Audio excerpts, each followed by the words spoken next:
Hello everyone and welcome to episode 3 of KERVcast, your go-to destination for all things KERV life, entrepreneurship and the untold stories that shaped our journey.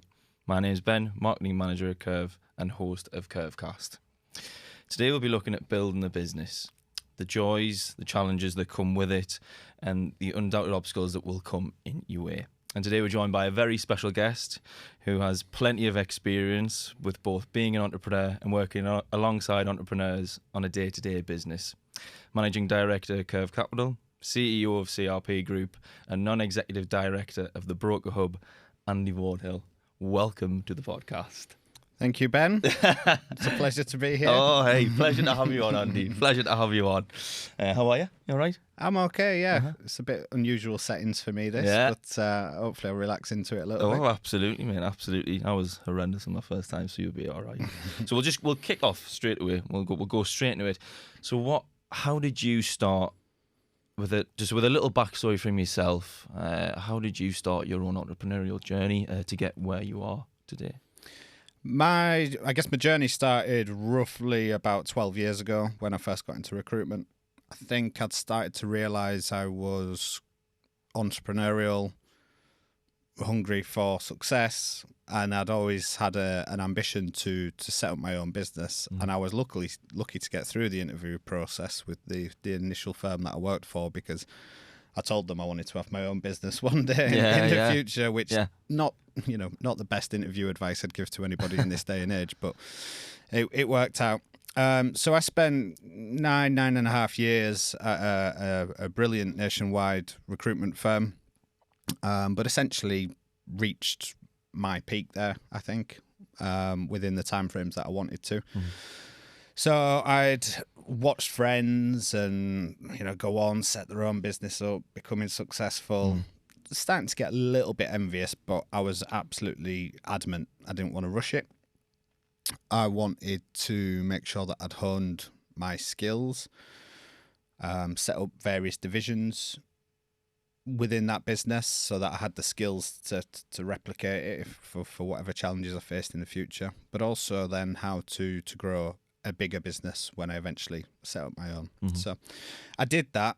There were several opportunities that came my way. It was an introduction to Kev, one of my business partners, and the wider guys at KERV Capital, that just felt right. I believe in your gut, believing in your gut a lot, and the opportunity that came bridged some of the gaps that we'll probably no doubt talk about today, such as the worry elements of it, but gave me the comfort that I was with the right people. And for me, that was the opportunities to be set up in business. When you start looking for them, there's quite a lot of them, but doing it with the right people for the right reasons who share the same values as you was important for me. So I set up, my official launch date was March the 1st, 2020 for CRP Group. Then, yes, COVID came, and we had to diversify, but we've gone on to good things. The business is in a really good place. But more fortunately, I guess come to the group with a slightly different way of thinking, a little bit more structured and processed. So that gave me the opportunity, when asked by Stu and Kev in particular, to become a shareholder in KERV Capital, which was obviously an unbelievable opportunity after a very short space of time.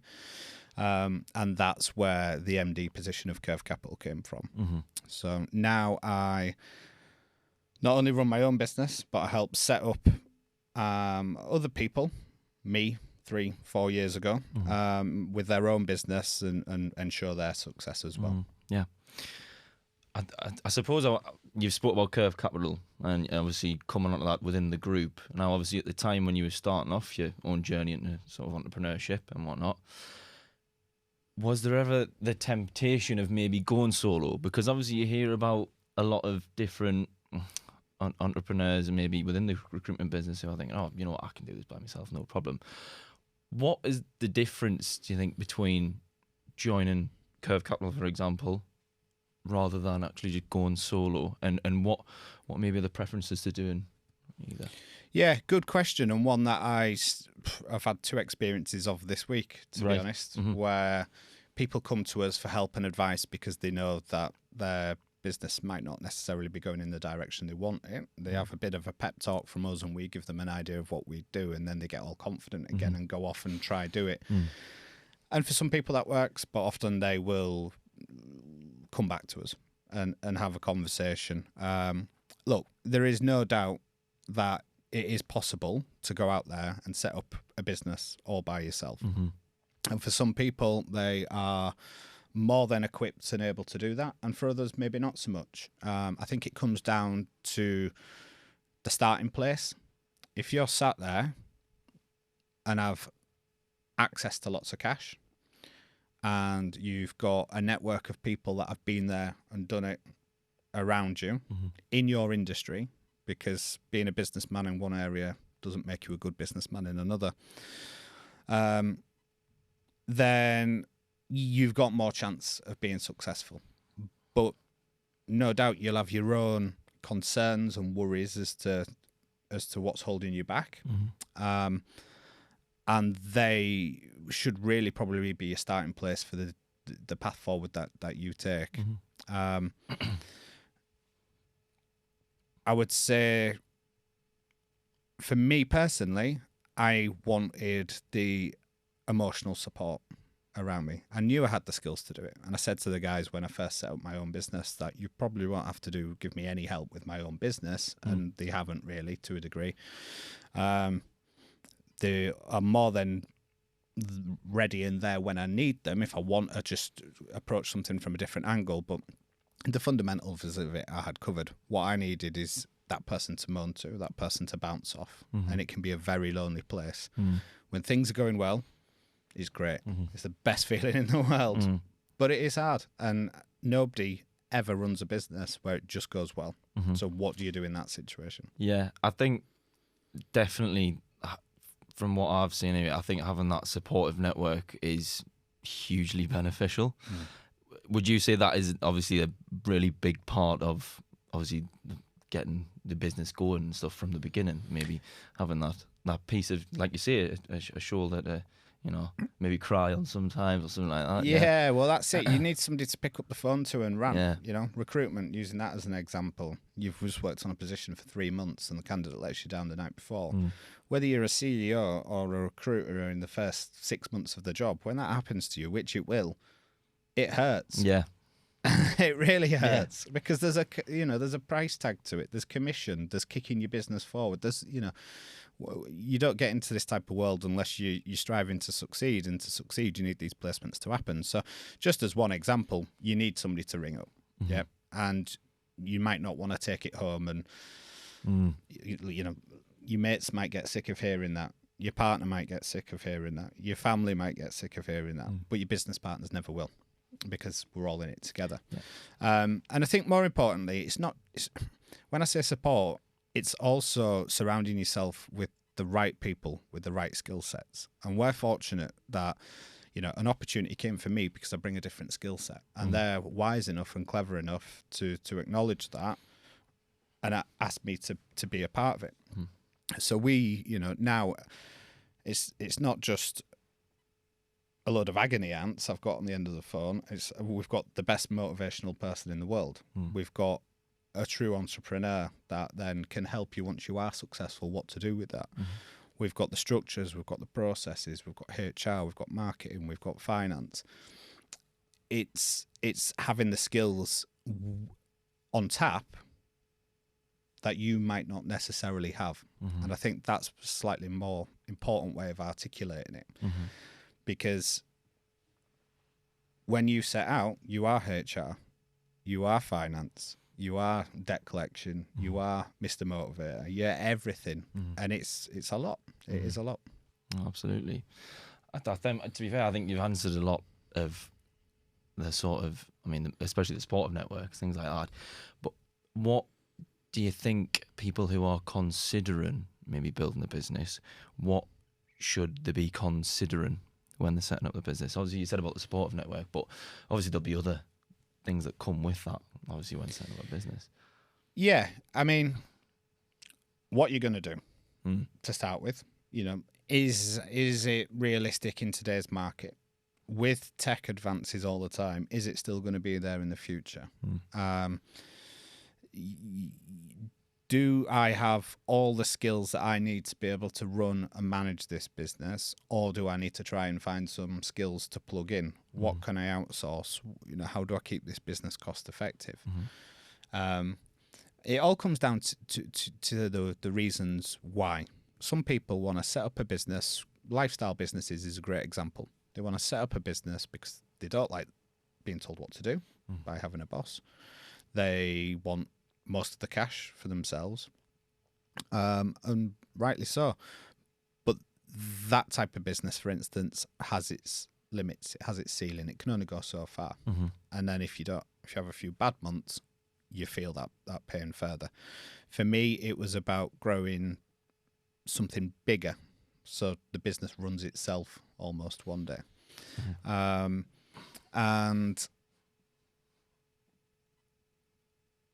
I was in a fortunate position where all those bits of help and support and people to find the right best systems were there on tap. But I think if you haven't got that clear plan at the start, you're going to walk into things that you just don't know are there. So by being in business with people who've been there and done it, you can negate a lot of those potential errors and make sure you're closer to getting it right first time. And I suppose that's really important. It's a good point that you've got, obviously, with KERV and stuff, as an example, you've got people around you who have been there and done that, and they will give you the support because they've done that and they know exactly where you're at and where you can go. So I guess the question now is having people around you who are experienced, is that an important factor of it? Obviously, if you're going in solo by yourself, you've never done it yourself, you maybe watched a couple of YouTube videos, I don't really know, but you've got then people around you. It's important to have that people around you. Obviously, we talk about supportive network, but experience, people who know. Yeah, well, actually, Stu and I often talk, and we now actually tell people it's our experience that we're giving you when they come into business with you. Whether you're on your own, you need to know somebody who can get you past a certain point. For all the tenacity, drive, determination, being the best biller, being the best of this, having the best product. If you don't have the right experiences in that experience surrounding you in that field, everything will get to a certain point and you're going to hit a struggle. The beauty about having the right people around you is they've been through that struggle. They can spot it coming. You might even yourself not even spot that you're starting to maybe crack under the pressure a little bit, or it's weighing a bit heavy on you. Or you just might not know how to navigate around the obstacle in front of you. But for me, I've never come across a problem that we haven't been able to fix very, very quickly. And likewise with I must be into setting up probably 8 new businesses in the last few years. And again, any time any of these people that have had an issue or a problem, we've managed to very quickly work together and find a solution. And they will all tell you, if they were all sat in here now, that is the most value that they probably get because it's not slowing progress. So you were speaking about emotions there with that. And obviously that is a big part of being a business owner. You'll have your ups, you'll have your downs. How do you manage that? The emotional side of things, the mentality in terms of building the business and the barriers that can come with that? Well, I think if your plan's right and you stick to it and you know where you're going, the emotional side of it is less stressful because you've got something to work towards. So there's something that actually can prevent that potentially from going out of control. Yeah, because by setting up a plan, you're essentially giving yourself milestones. Mm-hmm. Yep. So I want to be here at X month. I think the key is to not overload that pressure on yourself. You know, if it's a financial target that's make or break the business, then you don't have a choice to overload that on yourself. Yep. But, you know, again, taking it a step further back, I was fortunate that the guys at KERV before me were very much about growing a business organically. So, you know, simply put, is not overbearing yourself. Mm-hmm. What are the list of must-haves to get the business off the ground, and what are the nice-to-haves?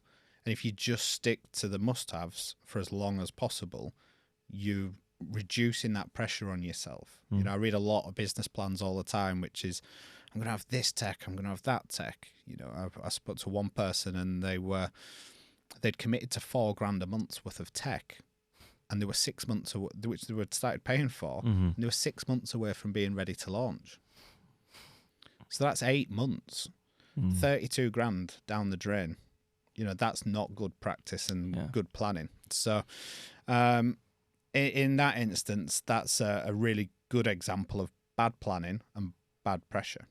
But plan properly and relieve yourself of that added stress, then you're going to be in control of it. The stuff around that you can't control, the client not paying, the candidate not starting, the product not being ready, the systems not being ready, you know, they're difficult. And again, bringing it back to previous answers, that's where it massively benefits having a good support network. And if you are that individual doing it, then a partner that's willing to listen, a mum, a dad, a brother, a sister, best friends down the pub, whatever it is, they need to be just as much ready for the journey as you, because it's all you're ever going to talk about. And if you're with a group of people, it's the same as well.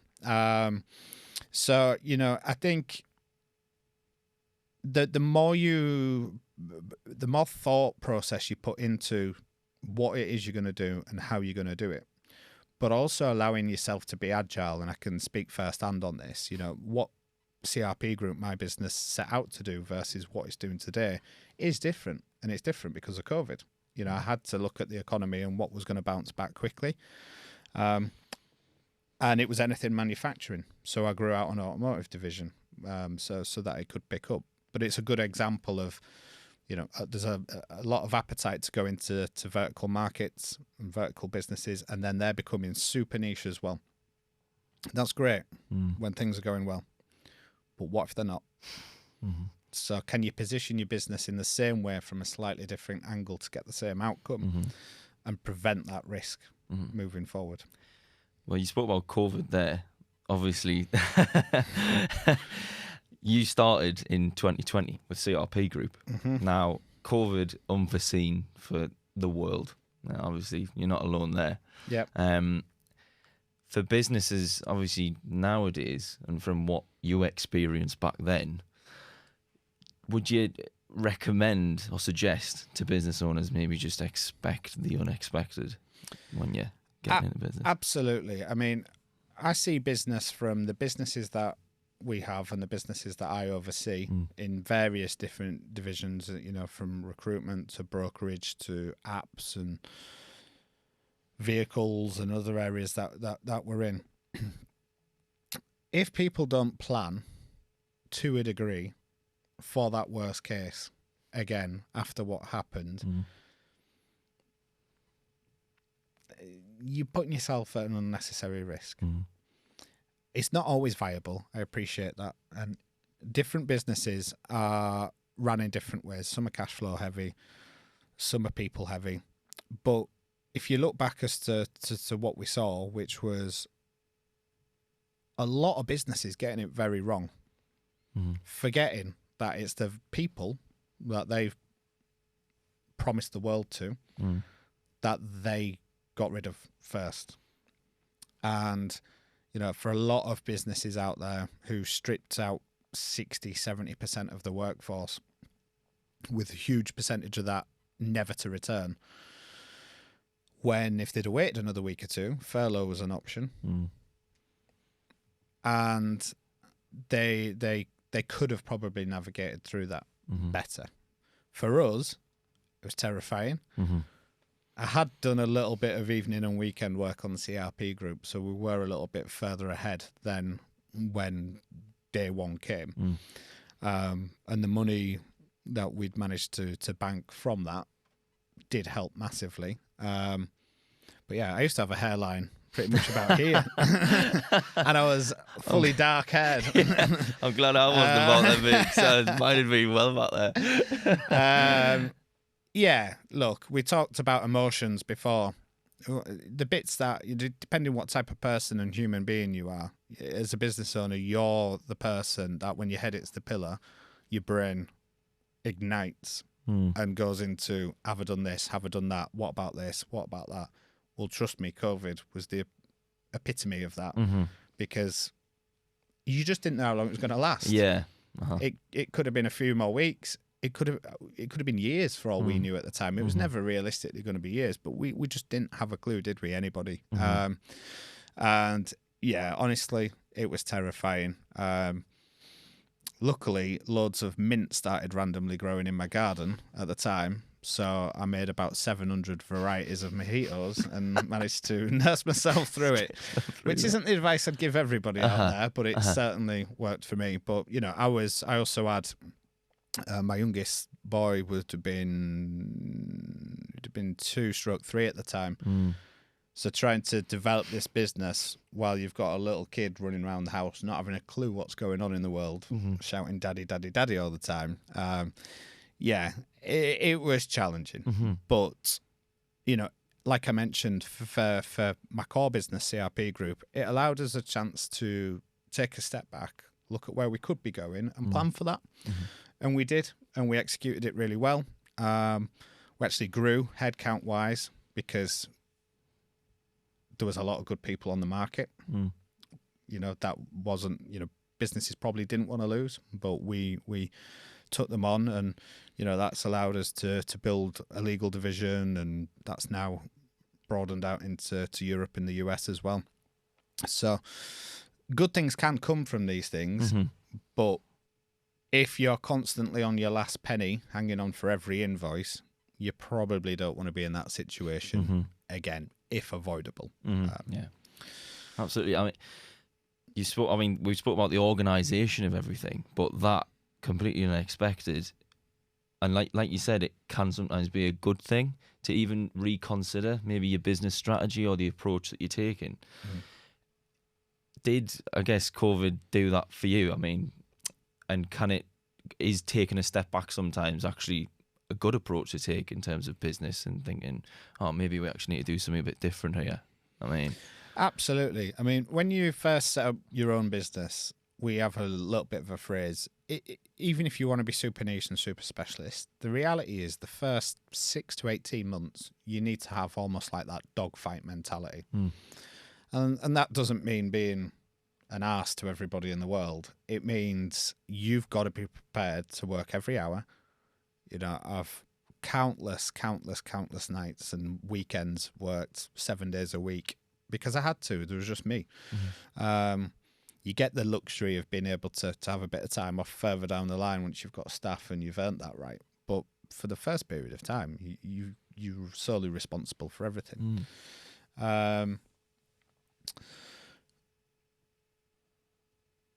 So I think COVID came at a good time because I'd worked essentially 4 weeks doing my old job by day and trying to prepare the best I could for CRP on nights and weekends, and was pretty tired, to be honest. Day one of not surprised, mate. of CRP, and I remember getting into the office and sitting there, and we were in a much smaller office than we are now, and you know, these other young professionals around me who were working for some of the existing businesses that were already in place, and they were doing a type of recruitment I've never heard of before. The fees they were doing were astronomical, and I was just sat there at the end of this desk with my laptop thinking, okay, this is now real. What do I do now? This really is all on me type of thing. But then 2 weeks later, I'm sat at home. So, yeah, it allowed us to prepare. It allowed me to catch up. It allowed me to take a step back. And I find whenever a holiday or a break, you don't realize probably that you needed to step away until you go and have a break. Yeah. And then I come back and I'm ready to change the world again and set up X business, Y business. Have we thought about doing this? Can we do that? And, you go again. But that is a challenge. That is a challenge, learning how to separate and break off from business to normal life, essentially. Yeah, no, absolutely. I think understanding your own burnout capacity, maybe. I think obviously building a business, is that more so you'll understand that whilst you're building the business, or can you become more aware of your own burnout and your own capabilities before maybe building a business? I don't think you'll learn about your own burnout sort of limits, parameters, whatever phrase you want to use, until you've hit it. Yeah. And then when you really do hit it, you're very aware of it. Probably unfairly, I think, giving advice to anybody getting into business, you almost need to tell your own personal support network to feel free to tell you if they see it coming. Because I think if you asked any of my friends and family, they would have seen it coming. But if you've got a good network, I'm in a fortunate position. Like I said, I've got several business partners around me, and they've worked all the hours in the world, and they can see it coming, and probably were very quick to help each other and say, "You are clearly overworked. What can we change? What can I take off you?" And when you get your business into the same position, the first thing you need to do is find who's going to be your right-hand man. So you can also share that load with them, and vice versa. And then the business grows, and you can do that more and more and more. I want to touch a bit on that work-life balance. Obviously, you were speaking about, your son and stuff like that, and at the time, and having that, but you wanted obviously the mojitos and stuff as well at the time, but you've also got to do all this work and stuff. That work-life balance then, is that, sometimes does life get in the way of work and work get in the way of life, essentially, when you obviously starting out as a business owner? Yeah. Claire, my partner, will probably should have shipped her in for this. She'll she'd have a lot to say on it. Look, I guess it would vary from what type of business you're doing. If you're gonna go and set up a gourmet deli, you've got your prep to do, and you've got your opening times, and you've got your clean down. So you're pretty structured as to know what that is. If you're in a services world, such as recruitment or something finance related, or whatever service it may be, where the world doesn't stop for you to eat your dinner, then you've got to be quite strict. And I'll have two boys who are very chaotic, Cohen and Jack, and it is a handful. So, but equally, I don't want to miss out on them growing up. So it's taken a few years for me to try and get a bit of a handle on this, if I'm being perfectly honest.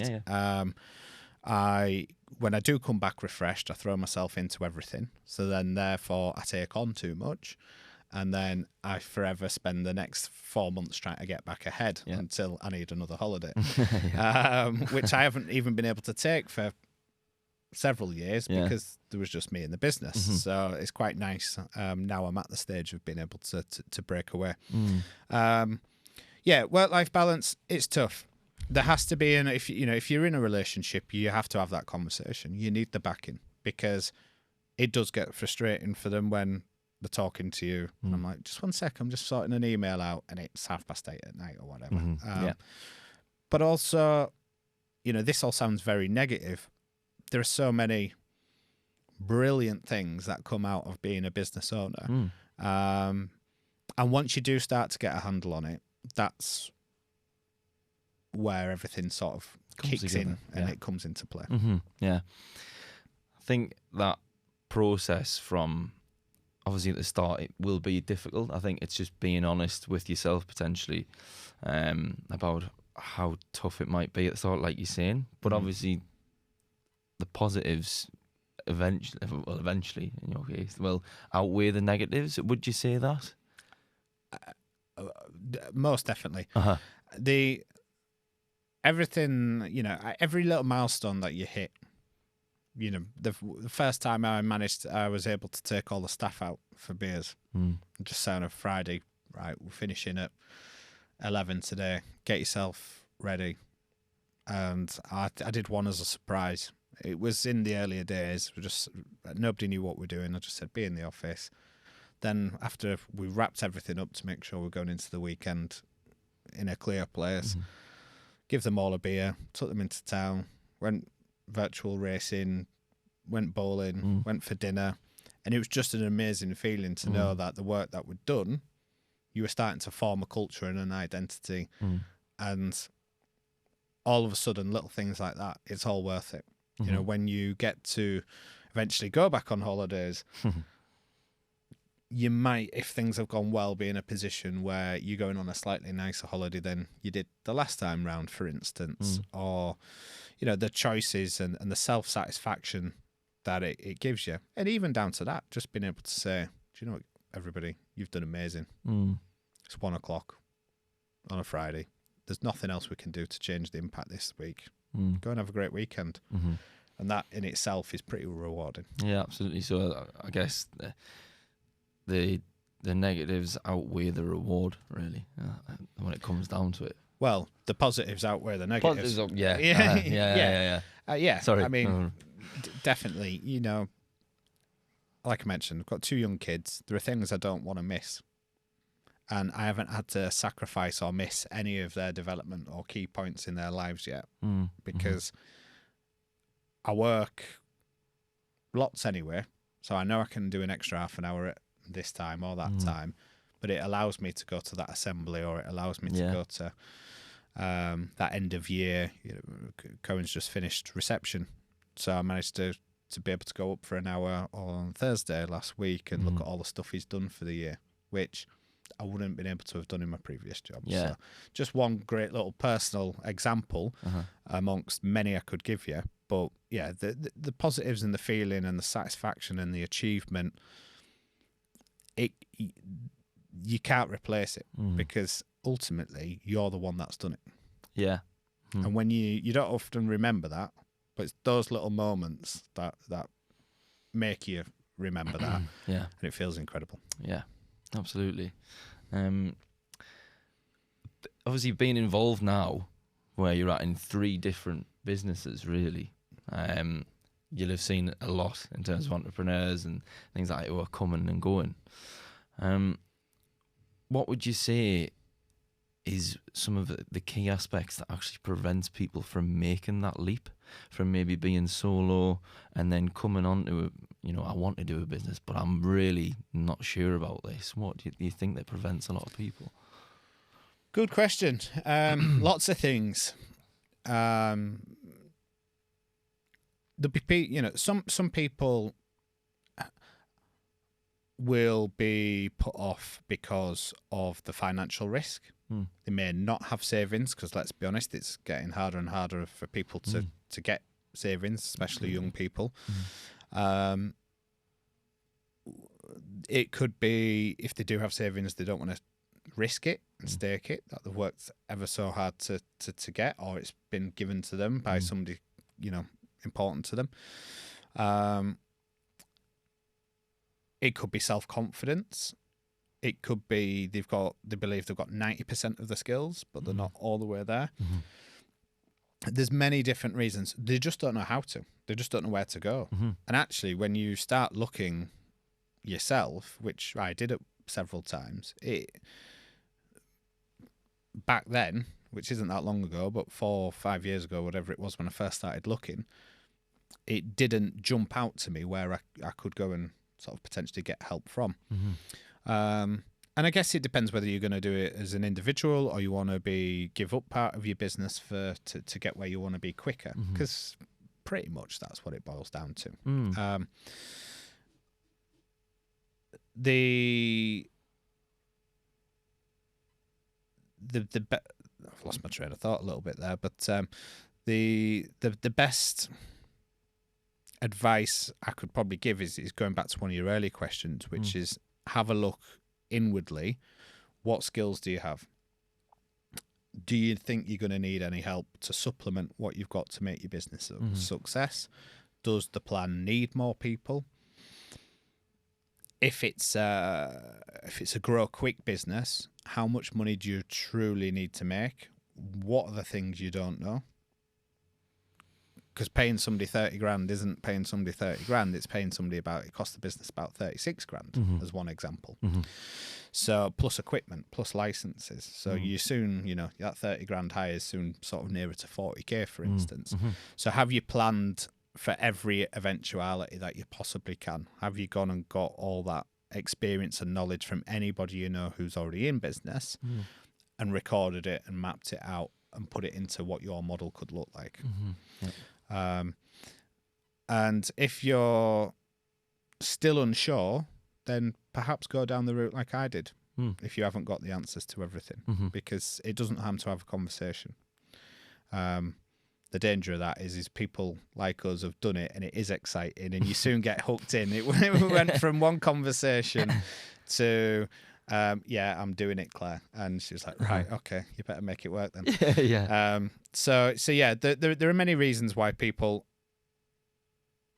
are uncertain, but I think my advice to them, if you're in that situation, is explore it a little bit and then make that decision. And if at the end of that you think I'm still a year or two off, go away, sharpen your skills and go again.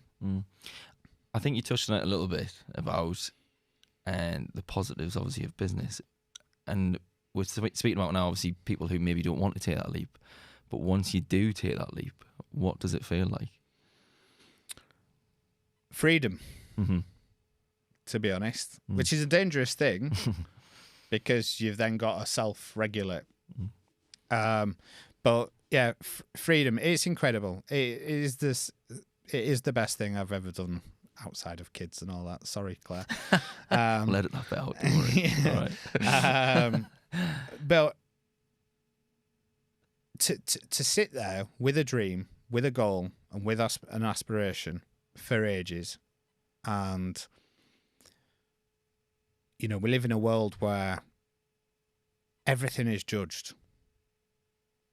Don't care what anybody says, with the social media and everything else, your friends, you look at where they're at, I should be this far, and you put pressure on yourself without even realising it. I'm getting on a bit and I've not had kids, or I've not got this promotion and they're doing this now and look at them. I think if you're doing it just to compete with people around you, don't do it. But if you truly have known that you want to do it for a long time, run your own business, be your own boss, then there is no greater feeling. Like I mentioned before, building it out to something where you've got, double-digit members of staff and being able to take them all out to the races for the day, fly them off to another country for a weekend trip. We took the whole group to start the year off with the right mentality to do Crystal Maze. We hired Crystal Maze out in Manchester, as you well know. I do, yeah. Childhood dream achieved for me. I know, yeah. It was incredible. I'll never forget winning my first Crystal. Almost as good as setting up your own business, actually. Back to the question. Crystal Maze plug there, guys. Get yourself down. That's a freebie. But no, it really is. It truly is rewarding. It is hard. Of course it's hard. But you must know that going into it. And if you think it's going to be easy, then go and buy yourself another year before you get into it. But I'm now in a building, which I own, with CRP's logo on the outside of it. And, you think 4 years ago, CRP didn't exist. And now I get to help other people do that in their journeys. And we've refined our processes so well, I believe, and I think hopefully recent entrepreneurs that we've set up would agree that we're seeing some real success stories. We've got one business in particular 19 months in, and it's absolutely incredible what they've achieved. But it was so smooth, even from my point of view. I remember sitting back at the end of launching them and thinking, we got that perfect. From names to logos to getting all the tools and systems in place that they need. It was all done really smoothly. We ironed out exactly what they were going to do for the year, and they went and did it. They upheld their end of the bargain. And they're now enjoying all the benefits of being a business owner. But also they're in a position where it's growing and where we see a lot of people come to us for help and advice because they hit a wall. They can't scale a business. We're doing that with businesses on a daily basis. So I'm getting another bit of satisfaction from it now, as well as creating opportunities within my own business for people as well. So yeah, I could talk about how satisfying it is all day long. But you know, you've got to get it right in the first place to be able to sit here and say that. I think that's good though. Like having that now, just obviously you get to actually see all the effort that you've put in as a business owner, and you're actually now seeing the results and everything that you've built yourself. I think that's must be really rewarding. I think for any business owner to see stuff like that. Definitely, and I think, you know, just to add further is nobody sees, you know, when your staff come in, they see you in the times that they're there. Yeah. They don't see what you do at 9 till 11 at night. They don't see what you do on a weekend. They don't, you know, none of those bits come into play. You bear all that, but when you're on top of it and you're in front of it and you know where you're going, and you're still revising and resetting your goals and you're working towards it and hitting those new targets and then regrouping, like we talked about before, and then setting more goals, then it does become a bit addictive. You just want to keep going. And I guess the important bit is having, again, you know, people around you to just peg you back a little bit sometimes and make sure that you don't go too far. Which is equally part of our job from, I guess, like you describe as a board level at KERV Capital. We get a lot of entrepreneurial people who are super successful, and we've got some incredible businesses. But, you know, every now and again, everybody needs a little bit of, whoa, calm down, because you don't want to undo all that success. Absolutely, yeah. You spoke about as a business owner, maybe comparing yourself to others. Do you think that's important to, obviously you're talking about judgment and things like that, and obviously social media has a big influence on how we think a lot nowadays, and you know, people are doing this, people are doing that, or why aren't I there? As a business owner, is it important obviously to keep yourself grounded on that level and not compare yourself too much to where you think you should, or where they are, where others are? I think in any walk of life, business or personal, you shouldn't. We all fall into that trap. I'll probably go away this afternoon and go, oh, look at that, and subconsciously do it because it's being drilled into us from every angle all the time. I guess step one is try to be aware of it. What makes you happy isn't necessarily what will make me happy. And likewise, judging a business's success, what is success? Is it to earn enough money that you live the comfortable life that you wanted? Is it to be a gazillionaire? Is it to have the biggest, the shiniest, the coolest offices, the most staff in, you know, the entirety of Leeds, for instance? Or there's many, you know, what it comes down to what's important to you. I think if you fall into the trap of trying to keep up with another business and you're not focusing on where your business is going, you're probably going to make decisions that could be harmful to your business. And you're losing sight of what you set out to do. And I think, you know, stopping, regrouping. Stu's doing a course at the minute on a lot about self-reflection and self-auditing, and he's right. He is right. It's important to look at where you want to be. with me going off and becoming the MD of KERV Capital, and then the work I've done for the last 18, 19 months in the broker hub, I haven't been 100% into CRP Group. Mm-hmm. But luckily we've got two outstanding guys, Liam and Pete, who've become directors of the business and are running it, essentially. Mm-hmm. I'm always trying to keep a hand in and help and support them. But if I, on that basis, with me not spending 100% of my time, started to compare CRP to other businesses, then I'd go insane, and I wouldn't be able to. I'd end up going back to the burnout sort of stage because I'd be trying to keep up with them. So you've got to look at where you're at. Are you happy with it? Is it going in the right direction? If it isn't, what do you need to do? Mm-hmm. You were speaking about success just there. Obviously, completely different to different business owners, how you measure success. This might be quite a tough question. How can you ensure success or be in the right direction to get yourself towards success? I think a lot of different people in my shoes would probably answer this in a different way. Mm-hmm. So I can only answer it on my own personal feelings. Mm-hmm. Success for me in CRP Group was always being able to create it how I used to run teams previously, which is essentially having it run like a well-oiled machine. Mm-hmm. So if I step away from that business, it keeps doing what it's supposed to do. And the customers and the clients and the candidates, they all get the same service. So for me, if all that's happening, then as long as you are mindful of your costs and your spend, then it will be a profitable, successful business.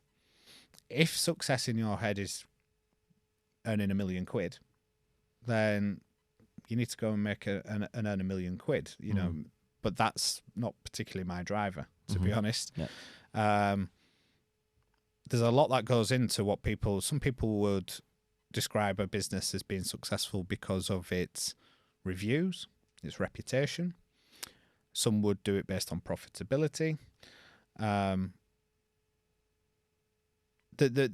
would do it on staff engagement and happiness.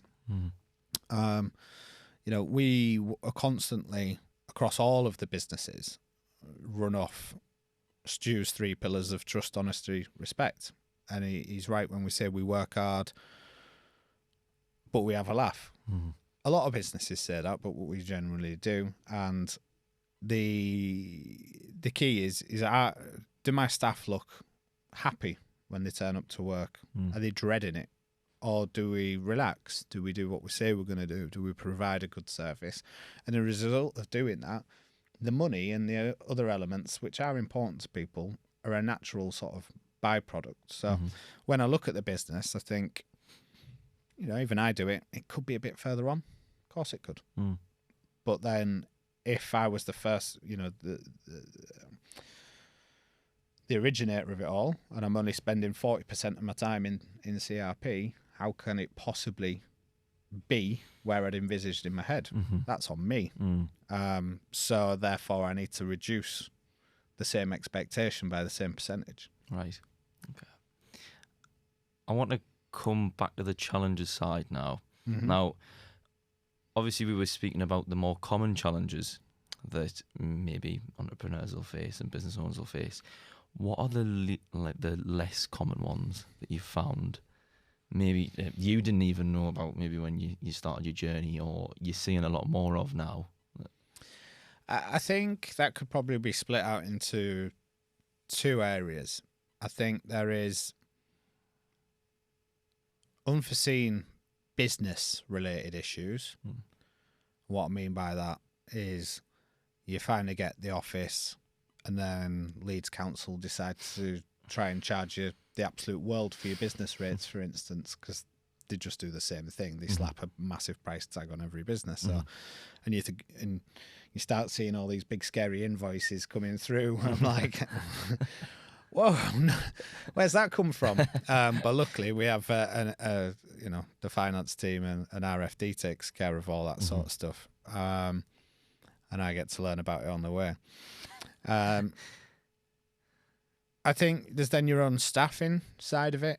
Just getting staff staffing right is unbelievably important, especially in your first 18 months. Because you kind of, if you're on your own setting up a business, sort of 0 to 18 months is cash building. Yeah, just build as much as you can, doing the best job you can without going totally crackers. At that stage, then that's your reassurance money to potentially hire. You get that hire wrong, it hurts tenfold, because if you get somebody who's, and I've had some of them, a bit lazy, just looking for a paycheck, don't really care about what you're trying to do, then that's just dead money. And you also see it from a point of view, that's money that could have been in my personal pocket. And I've worked night, day and weekend to build that cash pile up in the business, and you don't care, and you're just draining that. And then you start thinking, well, somebody else could be sat in that seat who does care. And it creates a whole set of new challenges. And now, if you haven't managed before, or hired or fired, which fortunately I had, what do you do? It will come good, honestly. Let this person keep the wool over your eyes, or do you set the expectations and manage out that process? So that's just one example. I think other challenges, there's certainly the mental side that we said, making sure that you are resilient and you are doing enough outside of business to do something for yourself, whether it be a bike ride, a walk, getting fresh air, go to the gym, cinema, whatever your interests are. Keep something. Make sure you retain something for yourself. I went through a big period of time where it was work, home, work, home, work, home. And with young kids, you know, when the babies, it was tough because I'm not seeing anything else. So then you start to work on it and you implement a bit of you time back in, and all of a sudden everything feels quite more balanced and there's more equilibrium to life. But I would say the majority of the stuff comes down to the emotional, mental aspect of it. And that's why I said at the very start, you've got to surround yourself with good people. Whether that's you're a one-man band and you need the emotional support from friends and family, or if you're going to go into a route like I did, such as KERV Capital, the people are on the same page as you. Because not everybody will gel with us. And likewise, I won't gel with everybody else. But if you get it right, which I did, luckily, then it makes it a lot easier. Well, as we're coming towards the end of the podcast, I guess, like you were saying about KERV Capital there, what was it that attracted you to KERV, really? As a solo, potentially. Yeah, values, really. I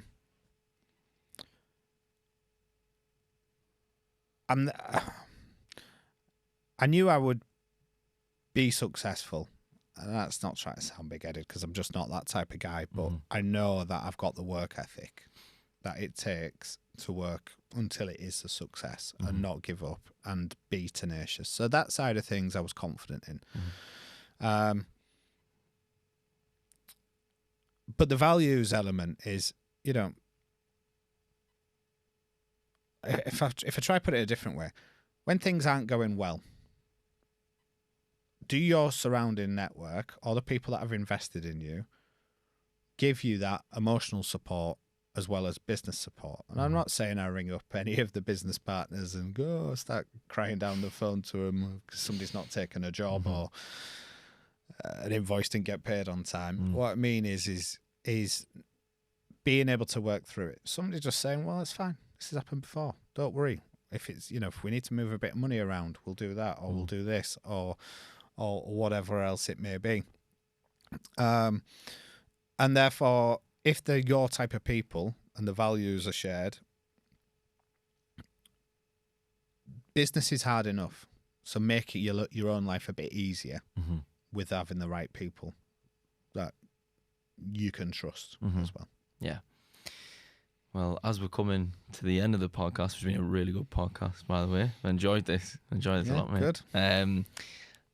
I'm going to end on my one final question. Now, this is the question that I ask everyone, Andy. So, what one piece of golden advice could you give to an entrepreneur or potential business owner who's maybe looking into coming in or currently are as entrepreneurs and maybe struggling a bit? What's one piece you would give? Have a little time, have a think about it. One piece. Yeah. This is where I Out could of go the into millions. like another 30 minutes and Yeah. just start going back over everything again. Just a quick one. It's